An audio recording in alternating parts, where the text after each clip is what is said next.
Bonjour à tous, vous êtes à l'écoute de l'Évangile sans contour et aujourd'hui j'aimerais dans ces temps de Pâques eh bien, vous parler d'un événement qui a une résonance particulière dans notre cœur.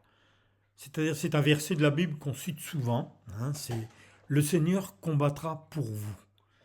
Et c'est relié aussi à la Pâque parce que c'est à ce moment-là aussi que le Seigneur euh, l'avait dit, avait donné ses paroles à Moïse. Nous allons voir cela. Vous savez, à la sortie de l'esclavage en Égypte, ce peuple d'Israël qui était esclave, il mourait, je dirais même dans cet esclavage, sous les coups de Pharaon, des Égyptiens. Et Dieu lui a envoyé Moïse. Moïse lui a envoyé un sauveur pour le faire sortir. Et la Pâque, d'ailleurs, veut dire le passage. Le passage. Il devait sortir du pays d'Égypte, là où il était esclave, pour aller dans le pays que Dieu leur avait promis. Tout le peuple avec Moïse, plus de 600 000 personnes, plus les familles. Et tout cela, il fallait qu'il y ait un passage. Et le passage, bien sûr, c'était la mer Rouge, un miracle extraordinaire, exceptionnel, je dirais, mais qui a une signification spirituelle très importante, très importante. Et souvent, nous avons besoin de repasser cela dans notre cœur, parce que il y a beaucoup de leçons à apprendre, parce que nous sommes faits de la même matière, je dirais, que les Israélites qui étaient sortis, justement, qui avaient pris ce passage et qui étaient appelés à s'emparer du pays promis, à aller dans le pays promis. Et quand nous sommes chrétiens aussi, quand nous avons compris la mort de Christ sur la croix du Calvaire, quand nous avons compris aussi la Pâque, c'est-à-dire il est mort quant à la chair, son corps a été crucifié, cloué sur une croix, Jésus a rendu l'esprit à son Père, et là on l'a mis dans un tombeau qui n'avait jamais été utilisé, celui de Joseph d'Arimathée. Et puis là, il est resté 3 jours dans le tombeau. Et puis le jour de Pâques, eh bien, les anges sont venus rouler la pierre parce que le Saint-Esprit, par l'Esprit de Dieu, par la puissance de Dieu, Jésus, eh bien, est sorti de la mort, c'est-à-dire il est ressuscité, ressuscité. Et ça, c'est un événement extraordinaire parce que c'est le seul dont on parle qui est ressuscité, le Fils de Dieu. Et nous allons voir donc que l'Éternel combattra pour nous. Vous savez, parfois, lorsque nous lisons sa parole et que notre cœur est agité, eh bien, parfois aussi le Saint-Esprit va nous secouer, comme il a bousculé le peuple d'Israël en leur disant sur un ton de reproche à un certain moment, et on comprend aussi que leur cœur était agité, était troublé, parce qu'ils venaient de sortir du pays d'Égypte, ils étaient là, à la limite, je dirais, de rentrer dans le pays promis, mais le problème, c'est qu'il y avait une mer, qu'il y avait la mer qui était en face d'eux, la mer des joncs. Et, et là, ils ont vu la mer, ils ont vu cette impasse, et derrière eux, il y avait Pharaon qui revenait avec toute son armée, avec ses cavaliers, ses chars, pour reprendre ce peuple, pour le remettre sous l'esclavage. Et ces peuples, je dirais, tout ce peuple, pendant un moment, était subjugué parce qu'ils ont vu, leurs yeux ont été attirés par cette force qui les poursuivait. Et Moïse qui était là, la mer de l'autre côté, ils ont commencé à crier, crier. Et même Moïse était pressé. Et nous allons voir que là, Dieu va dire à Moïse, il va lui dire, Exode 14, verset 15, pourquoi ces cris? Eh bien, écoute, parle aux enfants d'Israël et qu'ils marchent. C'est-à-dire, ils avaient besoin de regarder, d'écouter Moïse, de voir ce que Dieu allait faire et de marcher au travers du passage. Il nous semble parfois que le Seigneur ne comprenait pas pourquoi le peuple criait. Mais le peuple avait-il oublié ce qu'il avait vécu en Égypte, hein, complètement, je dirais, dans cet esclavage de travail, les fabricants des briques allant chercher la paille, mélangeant, c'était avec les gardes-chiourmes qui étaient tout autour d'eux, qui les fouettaient, et souvent même certains perdaient la vie comme ça. Quel tourment ils avaient subi. Est-ce qu'ils avaient oublié l'intervention de Dieu aussi? au travers des 10 plaies, mes amis, 10 plaies qui s'étaient abattues sur l'Égypte. Hein. Pourquoi? Parce que Dieu voulait qu'ils deviennent libres. Hein. Et il a fait voir, le Seigneur a fait voir sa puissance en combattant les faux dieux d'Égypte, hein, par les grenouilles, les mouches, le sang du Nil, enfin, etc., etc. Et on s'aperçoit que, là encore, ils avaient oublié tout cela. Pourtant, ça s'était passé sur les quelques mois où ils avaient vu la puissance de Dieu et au travers des paroles de Moïse. Est-ce qu'ils avaient oublié aussi la terrible nuit, je dirais, où le destructeur est passé en faisant mourir tous les premiers-nés, humains et le bétail, mais en préservant tous ceux qui avaient mis le sang de l'agneau sur les poteaux et le linteau de leurs portes. Vous savez, cette fameuse nuit où Moïse avait dit au peuple d'Israël, prenez un agneau par famille, là, eh bien, vous égorgerez cet agneau, vous le ferez cuire, et puis là, vous le mangerez là, à l'intérieur de la maison avec votre famille, vos amis qui viendront aussi, que vous inviterez à la maison. Et il avait dit, puis de cet agneau, ce sang, vous allez en mettre sur les linteaux des maisons et sur les poteaux des maisons. Parce qu'à chaque fois, comme ça, quand le destructeur va passer, il va voir le sang de l'agneau et il passera outre, il ne vous touchera point. Ah mes amis, c'est extraordinaire parce que c'était un jugement. Et c'est une terrible nuit pour les Égyptiens. Et Dieu avait dit cela à Moïse parce que le destructeur allait passer. Voyez-vous, il y a tellement de choses que nous ne devons pas oublier. Et en tant que chrétiens, nous ne devons jamais oublier que le sang de Jésus nous purifie de tout péché, que le sang de Jésus nous a purifiés de tout péché, que sa mort sur la croix a effacé l'acte qui nous condamnait, que par sa mort sur la croix, eh bien, nous avions ce passage-là, justement, quand nous croyons en lui, nous allons aller de l'autre côté, c'est-à-dire dans le royaume de Dieu. Ça y est, tout a été accompli. Christ a tout accompli. Il est lui-même le passage. Il a dit, je suis la porte, le chemin, la vérité, la vie. Et quand nous passons au travers lui, eh bien, c'est là le véritable passage au travers de la chair de Christ. Est-ce que le peuple aussi avait oublié leur départ miraculeux? Les Égyptiens en avaient ras-le-bol de toutes les plaies qui les touchaient, tout cela, et le peuple il leur tardait qu'ils partent de chez eux. Même, ils les ont couverts de cadeaux, vous le lirez dans la Bible. C'était leur entrée dans la nouvelle liberté, même avec des cadeaux, je dirais, qui leur étaient fournis par leurs ennemis. Est-ce qu'ils avaient oublié la présence constante aussi de Dieu au travers de la nuée le jour et d'un feu la nuit, entre eux et leurs ennemis? C'est ce qui s'est passé. Le temps qu'ils arrivaient à la mer, voilà, Dieu les protégeait. Par justement, le jour c'était une nuée, il les protégeait de leurs ennemis, et le feu la nuit. Ça c'est extraordinaire. Et voyez-vous, c'est dans ces moments-là, justement, par la bouche de Moïse, que Dieu va les ramener à la réalité spirituelle, qui est en train de se réaliser sous leurs yeux. Il y a la mer, et Dieu dit, taisez-vous, arrêtez. Pourquoi s'écrie? Écoutez Moïse. Et il va dire à Moïse, étends ton bras avec le bâton, et la mer, elle s'est ouverte. Voyez-vous, là encore, ils doivent faire ce pas de la foi, en maîtrisant leurs sentiments et leurs émotions, et en continuant à marcher. C'est ce que Dieu leur dit, c'est par la foi, sur le chemin qui s'est ouvert devant eux, au milieu de la mer. Exode 14, 14, c'est l'Éternel qui combattra pour vous, et quant à vous, gardez le silence. Voyez-vous, c'est ça qui est extraordinaire. Quand nous sommes acculés, je dirais, dans une impasse, quand nous sommes dans un tunnel où on ne voit jamais la sortie, quand nous sommes dans une situation de famille où tout semble complètement bloqué, quand nous sommes à la recherche d'un travail et que toutes les portes se ferment, quand on pourrait rajouter beaucoup, je dirais, d'épreuves qui sont là, eh bien, c'est un peu comme cela. C'est la même chose, je dirais même. Écoutez, taisez-vous, gardez le silence. L'Éternel va combattre pour vous. Si vous avez la foi, vous marchez, entrez dans la promesse et vous verrez ce que Dieu fera pour vous. Bien sûr, Pharaon, vous savez, il disait aux enfants d'Israël, mais vous êtes égarés, là, regardez, il n'y a plus d'impasse, il n'y a plus de voie. Alors, vous allez revenir dans le pays d'Égypte. Vous êtes là dans un désert qui vous enferme. C'est le verset 3.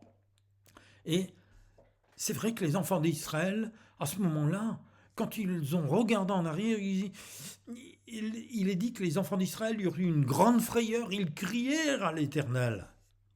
Et Moïse, encore une fois, il a répondu au peuple, mais ne craignez rien, restez en place et regardez la délivrance que l'Éternel va vous accorder ce jour.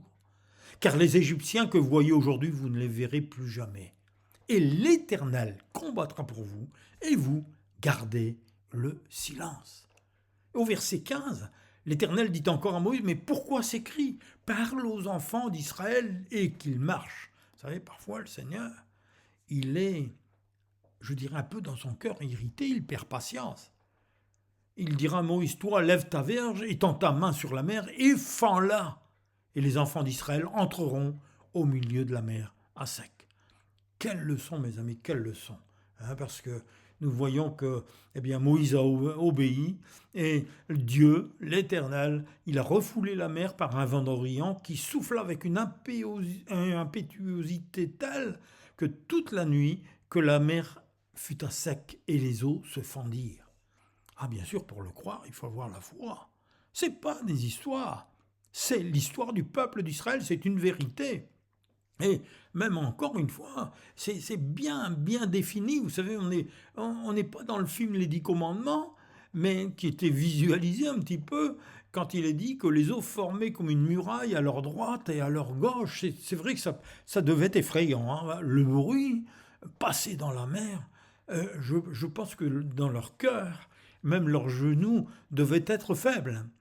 Et ils ont commencé à avancer, ils ont avancé. Puis à un certain moment, Dieu a retiré, je dirais, cette nuit, les Égyptiens ont vu ce peuple qui arrivait presque de l'autre côté, et Pharaon qui était envahi par son orgueil, et il est dit que les Égyptiens les poursuivirent, et tous les chevaux de Pharaon, ses chars, ses cavaliers, entrèrent après eux au milieu de la mer.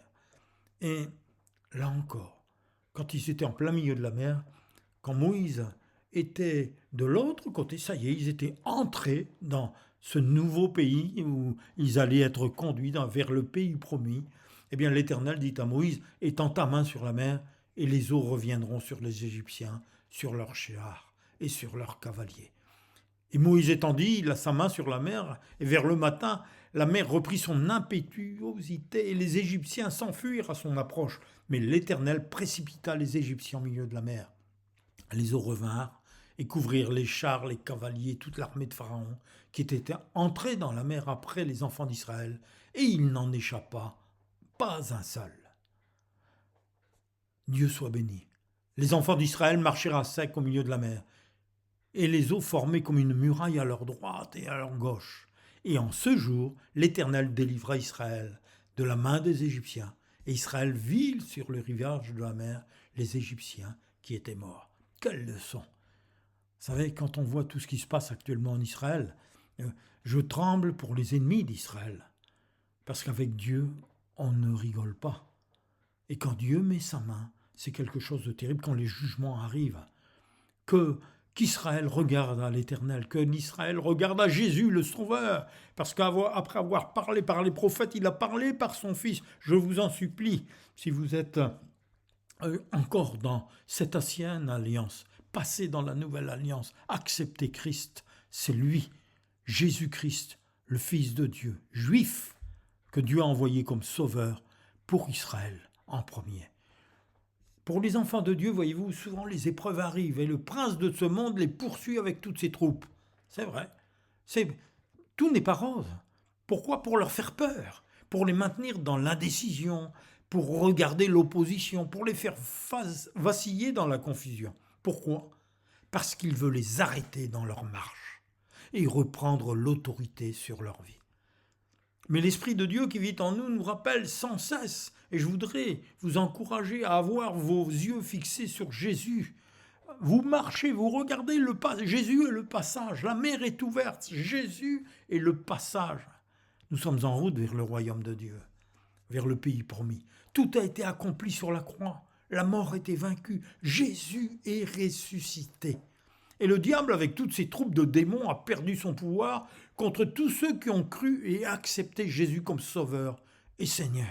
Il ne peut rien faire. Il peut vous faire peur, il peut vous faire avoir des cris, avoir des moments même où il voudrait vous faire rentrer en panique, mais n'empêche qu'il a été vaincu et il n'a plus de pouvoir contre ceux qui ont cru et qui restent dans la foi et qui ont accepté Jésus comme sauveur. Jésus n'a pas failli, sa foi était exemplaire. Jésus a été jusqu'au bout de toute sa mission. Jésus avait l'approbation de son Père qui avait tout remis son pouvoir entre ses mains. Jésus a apporté et a donné sa paix à tous ceux qui croyaient en lui. Et encore aujourd'hui, en 2025, c'est la même chose. Et Jésus ne les a jamais abandonnés et ne les abandonnera jamais. Il ne vous abandonnera jamais. Le passage est là. N'écoutez pas, ne regardez pas en arrière, ne regardez pas les symptômes, ne regardez pas les difficultés, ne regardez pas tout ce qui vous entoure, mais regardez à Jésus. Et même si tu es dans une position de faiblesse, d'indécision et que ton cœur est agité, écoute bien sa voix. Le Seigneur Jésus t'appelle encore aujourd'hui, ce matin. Il confirme son choix pour t'encourager en te faisant connaître que tu es sur le bon chemin avec lui.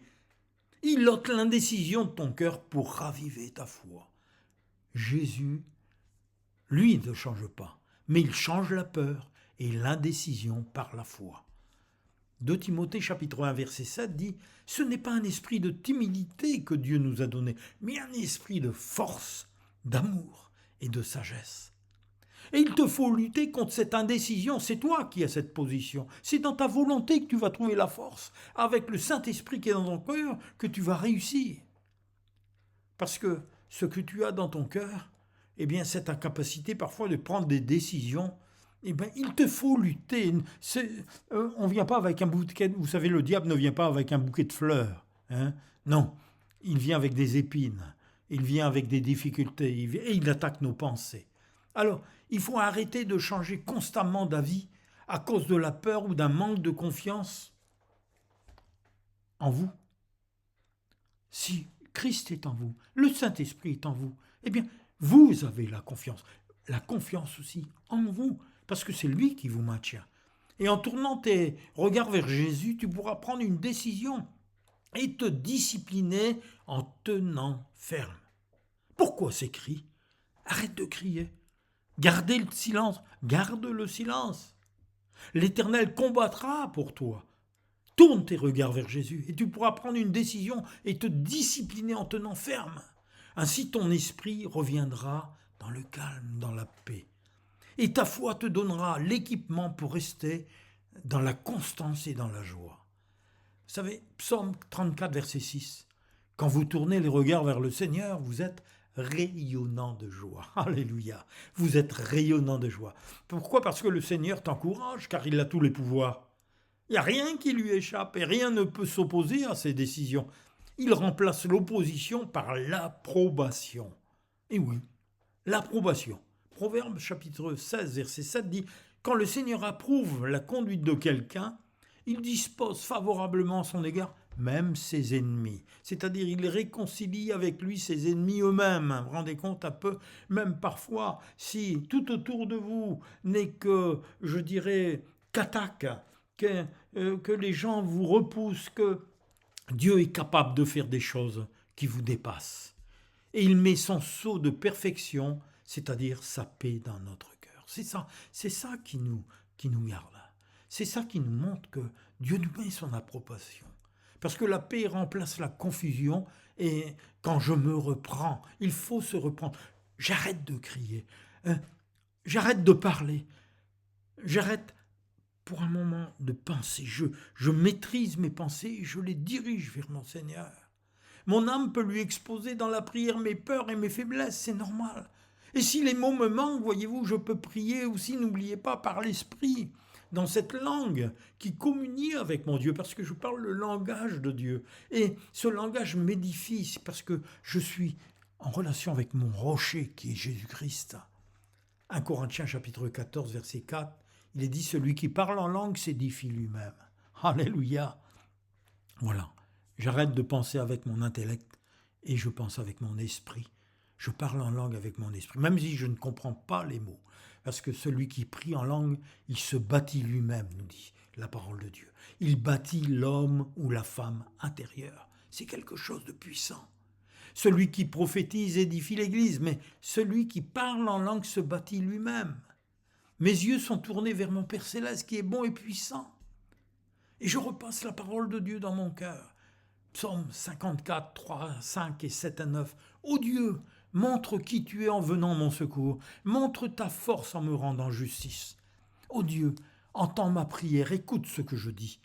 Des étrangers se dressent contre moi, des brutes même veulent ma mort. Ces gens-là ne tiennent aucun compte de Dieu. Mais mon Dieu va venir en aide. Alléluia. Ça c'est le Seigneur qui met, c'est le Saint-Esprit. Versets 14 à 18. Le Seigneur va me soutenir. Que le malheur retombe sur mes ennemis. Montre ta fidélité en les réduisant au silence, Seigneur. De mon cœur, je veux t'offrir des sacrifices. Je veux prononcer ton nom dans mes louanges, car tu es bon, Seigneur. Tu m'as délivré, alléluia, de toute détresse, et je vois la défaite de mes adversaires. Oh, c'est beau, hein, c'est beau. Hein. Même, je vais vous la lire encore dans une autre version, parce que c'est beau aussi. C'est « Mon Dieu, écoute ma prière, n'écarte pas ma demande. Exauce-moi, je t'en prie, réponds-moi. Inquiet, je me plains. Je suis troublé par les cris de l'ennemi et les injures des méchants. Il me charge de crimes pleins de rage, il m'accuse. Mon cœur se tord en moi, la peur de la mort tombe sur moi. Crainte et tremblement me pénètrent, un frisson me saisit. Alors j'ai dit, qui me donnera les ailes de la colombe? Je volerai en lieu sûr. Loin, très loin, je m'enfuirai pour chercher asile au désert. J'ai hâte d'avoir un abri contre ce grand vent de tempête. Divisez-les, Seigneur, mets la confusion dans leur langage. Voyez-vous, là encore, c'est une belle prière. Roi David, qui disait cela. Et il y a eu des combats intérieurs qui se sont passés aussi avec lui, parce qu'il a eu ces moments de doute, de confusion. Le Seigneur nous dit qu'importe, écoute bien, qu'importe. Les menaces et les bruits incessants de l'adversaire, Seigneur, tu es là. Qu'importe la situation difficile où je me trouve, pourquoi? Parce que Seigneur, tu es là. Qu'importe ces sentiments qui troublent mon âme, Seigneur, qu'importe, tu es là. Je veux rester les yeux fixés vers mon Sauveur et mon Seigneur. Je veux rester dans l'obéissance à sa parole, en croyant à ce qu'il dit. Sa parole est vraie. En me disant à mon cœur, je parle à mon cœur, reste dans sa paix. En m'empêchant de pécher avec ma bouche. Et en louant et en proclamant le beau nom de Jésus. Alléluia, en qui j'ai la victoire. Merci, cher Jésus, par ton esprit de vivre en moi et de garder mon cœur dans la foi. À notre Dieu soit la gloire, la force, le règne et la puissance à jamais, pour l'éternité. Mes amis, mes frères, mes sœurs, que ces paroles vous encouragent à tenir bon et à vous remettre totalement, à lâcher prise totalement, à vous remettre entre ses mains. Amen. Soyez bénis.